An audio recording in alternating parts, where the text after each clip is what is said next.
You're not going away until I acknowledge you. Well, I don't really have anything planned. I was just gonna play a game.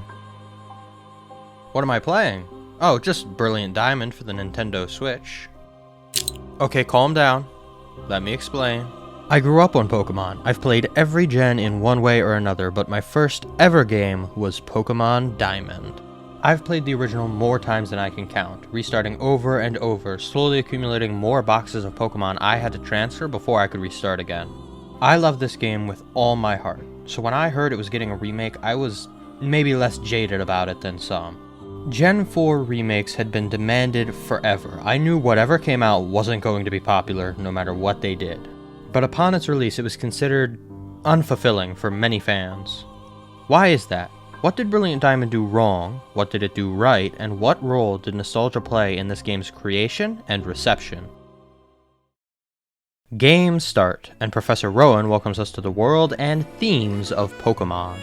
My mind gets a little blurry here, and we get to name our rival.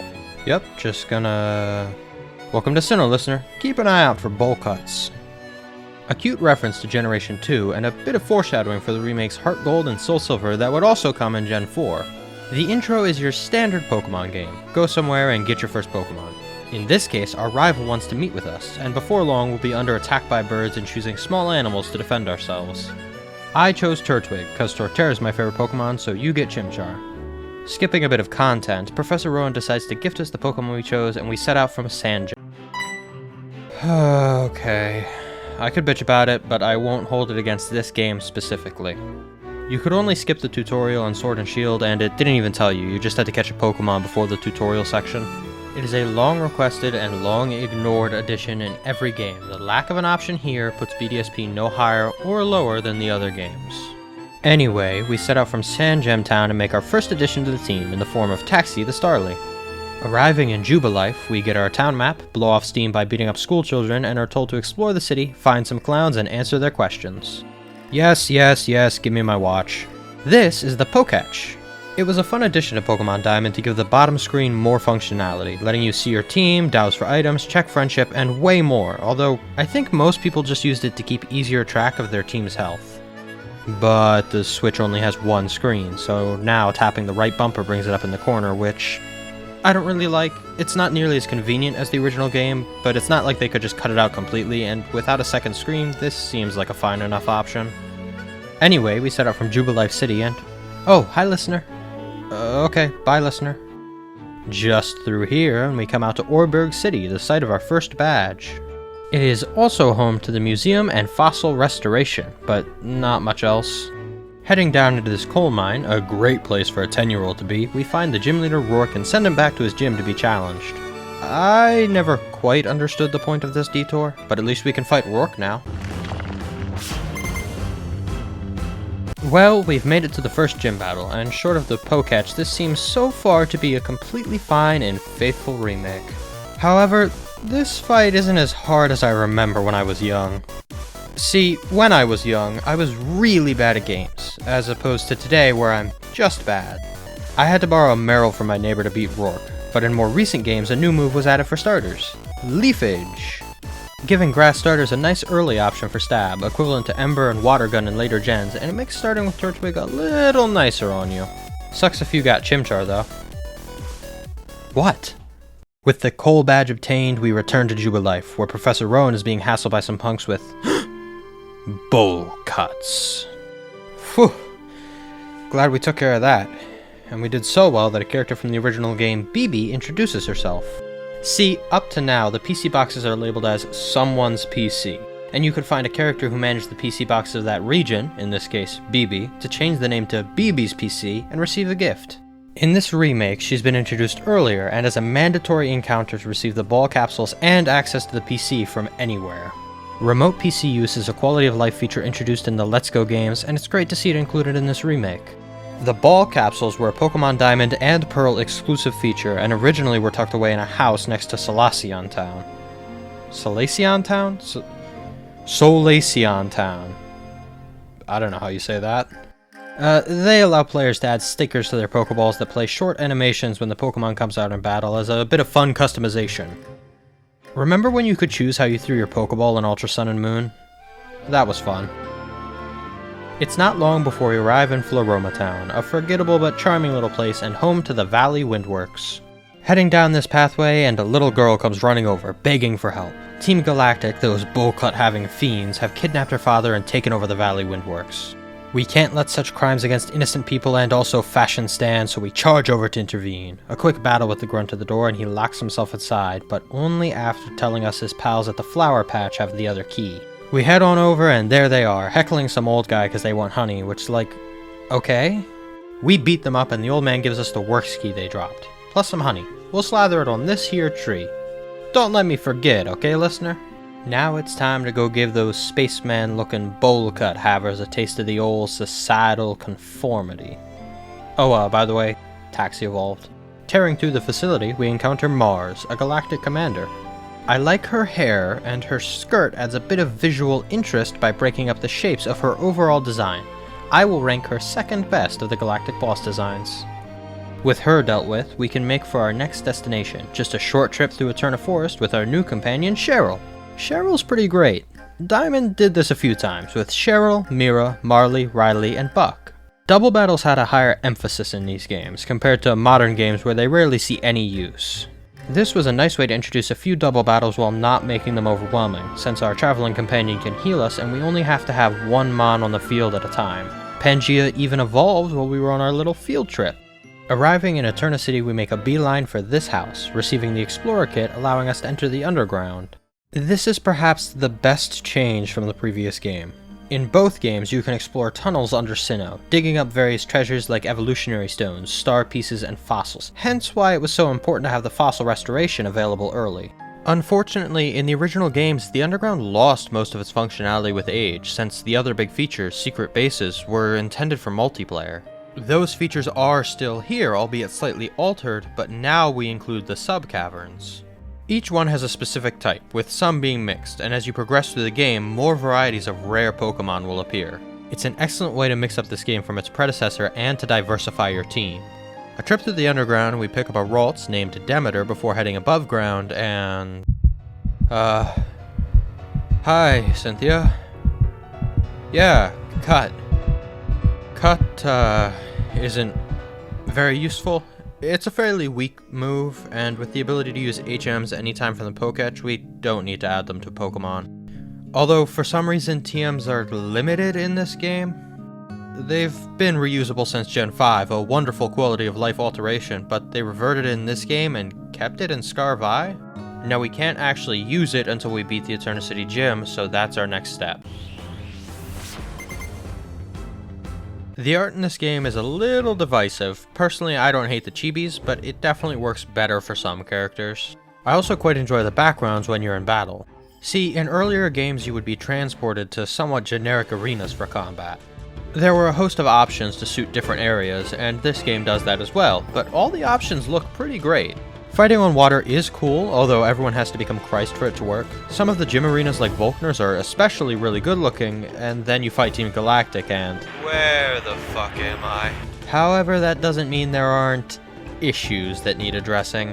I've made necessary adjustments before putting it to video, because I'm sure some of you listeners are watching this in the dark, but this game is comically bright. Here's a comparison. I'll keep it small so as not to blind you, but this game is super bright and saturated. The white can bleed occasionally, and it can just be a lot to play on something like a television. Worse, there are no options to even adjust the brightness in the settings, and the Switch's brightness can't be changed while in docked mode. If I want to fix it, I have to put down the controller, grab a TV remote to change the settings, and then remember to change it all back when I'm done. Anyway, Gardenia wasn't much trouble, and with the forest badge in hand, we can now cut small trees, so it's time to pay Team Galactic a little visit. Smashing through their office building, we meet oh, by the way, Demeter evolved. Galactic Commander Jupiter. She looks like this, she is third place. Bye, Jupiter. Our efforts against such dastardly fashion crimes earn us a bike, and with it, the ability to travel the cycling road. A trip through a cave and we meet Cyrus, head of Team Galactic and one of the most nihilistic people alive. He gives us a bit of mythological info and lays the first seeds of his belief. He believes that, because the human spirit is weak, strife has spread and ruined the world. I'm sure that's nothing to worry about, let's move on. Arriving in Hearthome City, we can head over this way and pick up a free egg, and get a fun mention of Professor Elm, also from Gen 2. Would that be more foreshadowing from the original? While we're here, we might as well have a look at what it is. Ah, it's just a Happini. We can't challenge the gym leader yet, but Hearthome City is where you do contests. You'd have to be a complete loser to stick around and do contests instead of just continuing the gym challenge, though, so...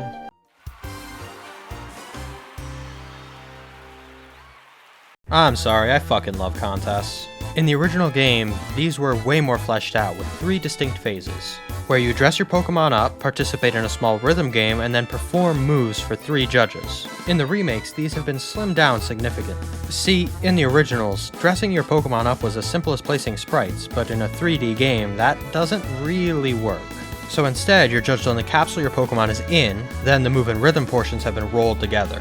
And I don't really love this. The move portion requires thought and practice. Don't get me wrong, rhythm games are fun, but this is just inherently less enjoyable and complex. At least for me. Moving on from Hearthome, Oh, hi listener. Bye listener. Anyway, moving on from Hearthome, we soon arrive in Solaceon Town, home of the Pokemon daycare and the house that would originally have given you stickers. We don't need to visit either. What we do need to visit is the Cafe Cabin, my go-to stop for bulk healing items. Moo Milk heals 100 HP and costs just 500 a pop, compared to Hyper Potions which heal 120 and cost 1200 a pop. For 6,000 Pokédollars, you can buy 5 Hyper Potions, restoring a grand total of 600 HP. For the same price, you can buy 12 Moo Milks, restoring 1200 HP. Got milk? A quick trip down this route and we arrive in Veilstone, picking up a new style from the former Game Corner while we're here. Also, a trip down to the Safari Zone means we can pick up another member for our team. This is Gage the Krogunk. You know, Gage. Like a shotgun. So, with a new member on the team, we can challenge the Veilstone Gym, which actually highlights a minor problem. The gym puzzle resets every time you leave. So if you lose in here, or you just leave to heal between trainers, you have to redo it every time you come back. And these panels slide so damn slowly. Maylene shouldn't be too much trouble. I have a flying type and a psychic type, so we beat Maylene and we beat Maylene and we fucking shoot and bury Maylene out back of the Veilstone Gym. There we go. Okay. The professor's assistant has gone and lost his Pokedex, so we perform a bit of street justice to get it back before going for Crash or Wake. Oh, I know we're all calm and reasonable people here, but Demeter evolved into God of War. This is, I think, the fastest time between gym leaders in the game, and you can actually challenge them in either order. Crash or Wake isn't near as much a challenge as Maylene was, getting pretty effortlessly dismantled and allowing us to continue.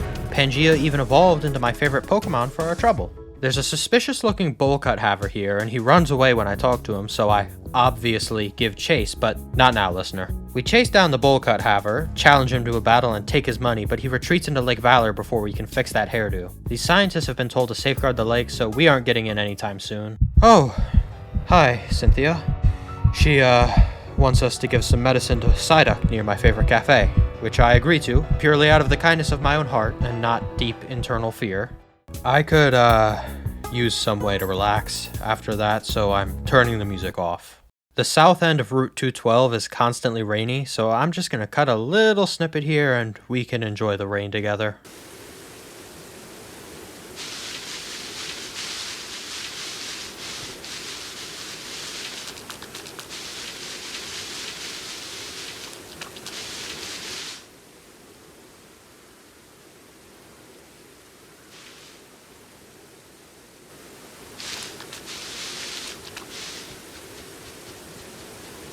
Wasn't that nice?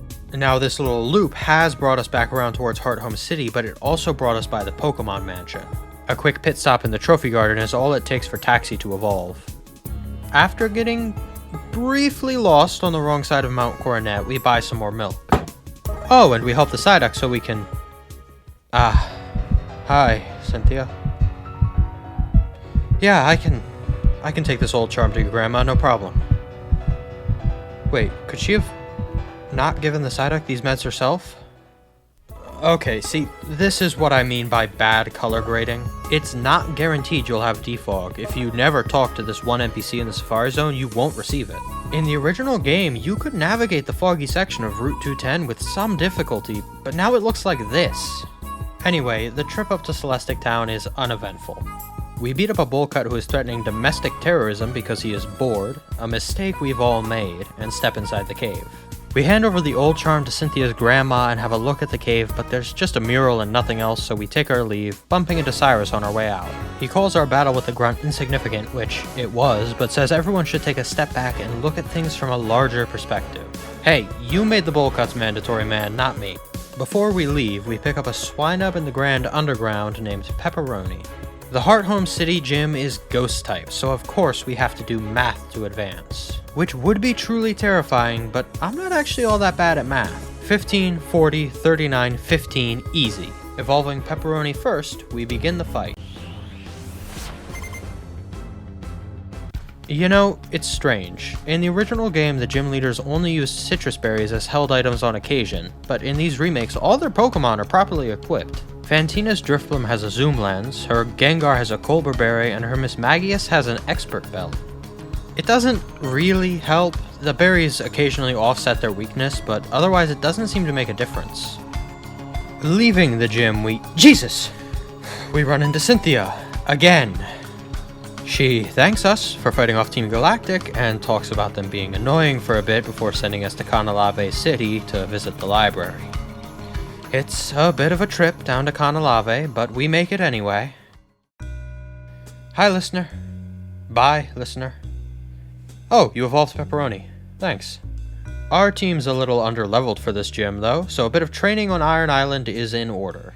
While we're there, we take a trip to the Grand Underground and pick up Snorlax the Munchlax. Snorlax has been on the vast majority of my teams, and if I see a chance to pick up a Munchlax, it's the one Pokemon I'll usually always take. A bit of grinding on Iron Island evolves Gage into a Toxicroak, and our team is really starting to shape up, so we take on Byron of the Canalave gym. In the original Diamond, I often found myself having to do a bit of training before gym battles or other story events. But this marks only the second time I've had to grind, and there's only one other major grind in my playthrough. I checked all the levels. The only difference on the gym teams was lowering Volkner's Octillery by 1 level. Perhaps it's the standardized shared experience, introduced in Let's Go and meaning my team gained levels at a fairly even rate. This decision was an unpopular one, and the decision to make it so you cannot disable it even more so. Personally, I've always found that it just cut out most of the dull grinding and made for a much smoother experience, but I agree that having the option to turn it off would have been nice. Regardless, not having to stop and grind before gyms is nice, especially when the original game could be really slow and shared experience makes grinding go a lot faster. With Byron defeated, we're free to check out the library Cynthia recommended, where the rest of our little troop is waiting. But while we're chatting, an earthquake strikes out of the blue. Hurrying outside, a passing civilian informs us that a terrorism was done at Lake Valor, and I've got a certain bullcut in mind who may be responsible. Splitting up to check on all 3 lakes, we make our way to Lake Valor, which has been completely drained by the detonation of a bomb by Team Galactic. Under the water was a cave, and inside we find Saturn. This is just a normal guy. His blue dye and stupid little hair spikes do nothing for his design. Last place. Saturn goes down easy, but we're too late to save the Pokemon of the lake. A trip down to Lake Verity produces the same result. We beat Mars in battle, but it's too late to save the Pokemon. That just leaves you at Lake Acuity, listener. Don't fuck this up. We try to make our way through Mount Coronet, but I actually forgot to go get the damn Strength Edge gem earlier, so we go get that from the Lost Tower and come back. Route 216 is actually one of my favorite places in Sinnoh. Something about the cold atmosphere is just so cozy to me. It even has a creepy ghost sighting. What's not to love? We grab rock climb out in the snow and make our way up towards Lake Acuity, but we'll need to beat Candace before we can access it, so let's go do that first.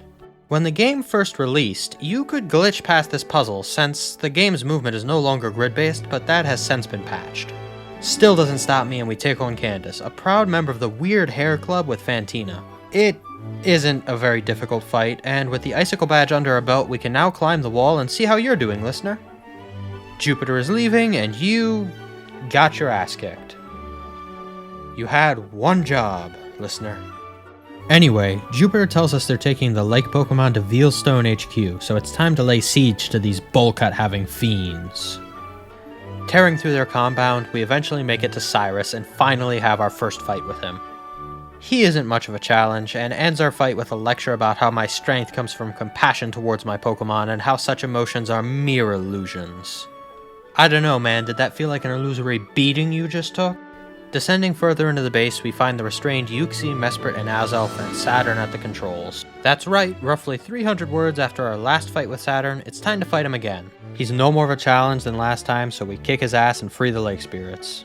We're off to Mount Coronet, but first... This place is crawling with bowl cuts, but they're powerless to stop us from making it to the Spear Pillar. Cyrus summons the legendary Pokemon of time, Dialga, and binds it with the red chain. All of reality will unravel if we don't stop him soon, but a double battle with Jupiter and Mars stands between me and Cyrus. Oh? You're back from nursing your wounds? Alright then, listener. Together.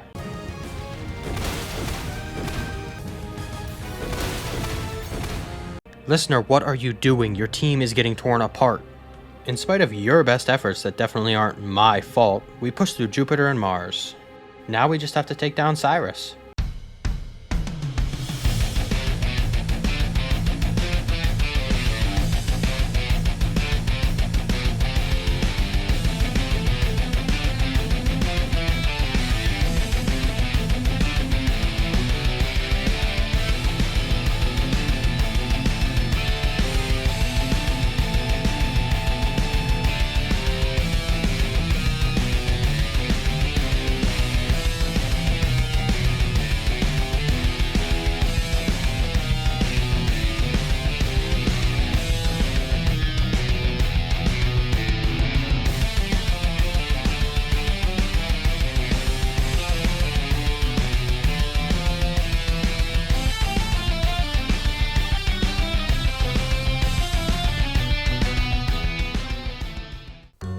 Man, I can't believe I caught the actual god of time.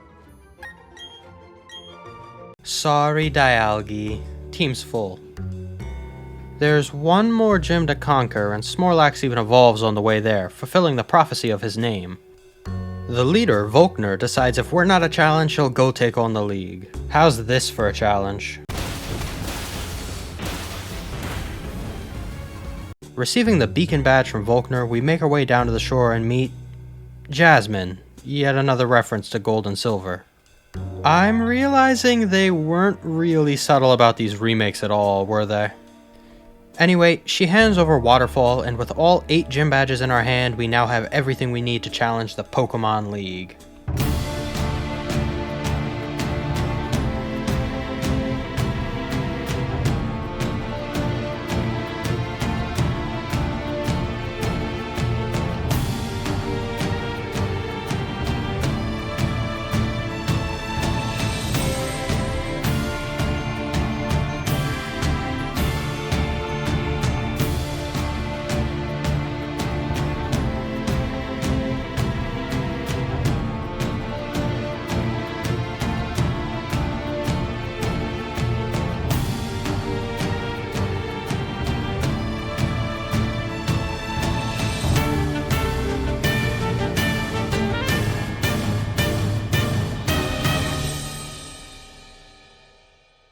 Oh, hi listener.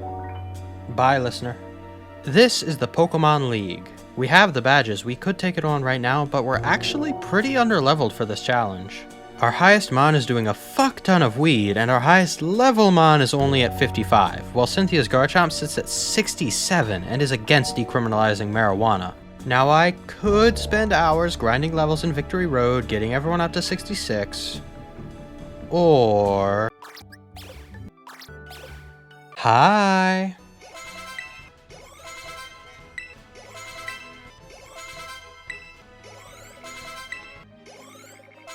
Bye! Push-ups, sit-ups, and plenty of juice. Now, let's give this a shot.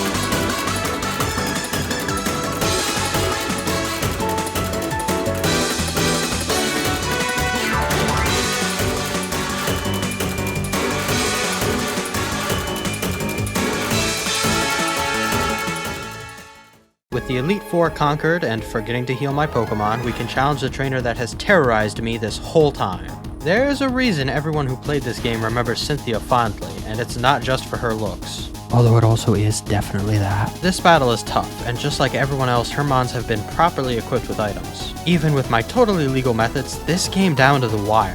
I only won thanks to Pangea, dodging one blow and tanking the last on 1 HP thanks to High Friendship, buying me enough time to heal other mons and giving us a shot at eliminating Garchomp. Minutes ago, we were the most powerful trainer, and just now, we have become the most powerful of all trainers. We are the new Sinnoh champion. You know, it wasn't perfect, but I enjoyed my time with this game. But is it better or worse than the original? And did I only enjoy it because of my nostalgia for that original game? Well, it completely changed contests, one of my favorite parts of the original games, and chose not to include some quality of life improvements that really could have made this a definitive improvement. The map is designed for grid-based movement, and sometimes exploring tight confines can be tough without getting caught on edges. You can use the D-pad, but there's a tiny bit of delay between changing directions that makes it frustrating to use for more than seconds at a time. It fixed the slowness of the original, cut out a lot of the grinding time, ignoring my totally ethical decision, and the art style, while occasionally hit or miss, largely works for what it wants to achieve. Not to mention, the Grand Underground is a huge improvement to the original Underground and provides much needed options for diversity on teams. But it still failed to improve your options on fire types, those being Ponyta and Chimchar, prior to receiving the national dex. It adds only Houndoom and Magby, and Magby is a Shining Pearl exclusive. So, no, it didn't improve on the original. But I wouldn't say it made it hugely worse either. It's a different interpretation of these classic games, and if it gives new gamers a chance to experience my first ever game and fall in love with the region, then I won't be mad at it. But am I just saying that because of my nostalgia for the original? Perhaps, but I'd say a lot of the dislike for this game comes from nostalgia as well. I said before, but Gen 4 remakes were expected and demanded for a long time. Expectations were sky high for this game. It would never make everyone happy, but by being flawed when it came out, it was happily torn apart by fans already becoming jaded by the lower quality and decreased difficulty of recent games. Nostalgia can be bad. It can paint over all the flaws of a game or amplify them tenfold. But as long as you understand what it looks like without those goggles and not start fights with others over it, there's no harm in choosing to keep them on. This remake has its flaws, and it's far from the definitive way to experience these games, but I enjoyed my time with it nonetheless. The salt may sting your eyes, but if you really want to examine the flaws of a game, you've got to remove those nostalgia goggles before diving in.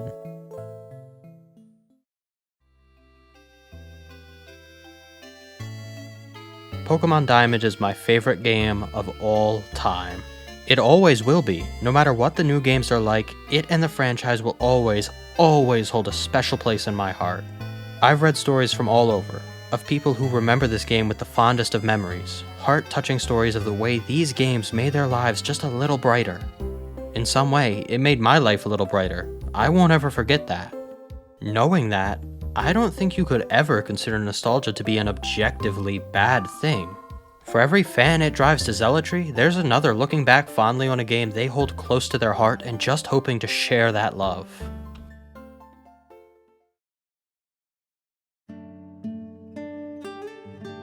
Ahoy! Life really kicked my ass during production on this video. Hardware issues with my laptop prevented recording, and I decided to bite the bullet and buy a proper PC before continuing. While that was happening, trouble at work put me at risk of being fired. This is actually being recorded on the 11th, the same day this video was initially intended to go out. If you'd like to see more of my content, you can find 2 videos to the left of Pumph. The first is a video about taking breaks and why it's okay not to finish a game. The second is one picked by YouTube just for you. Thanks for listening.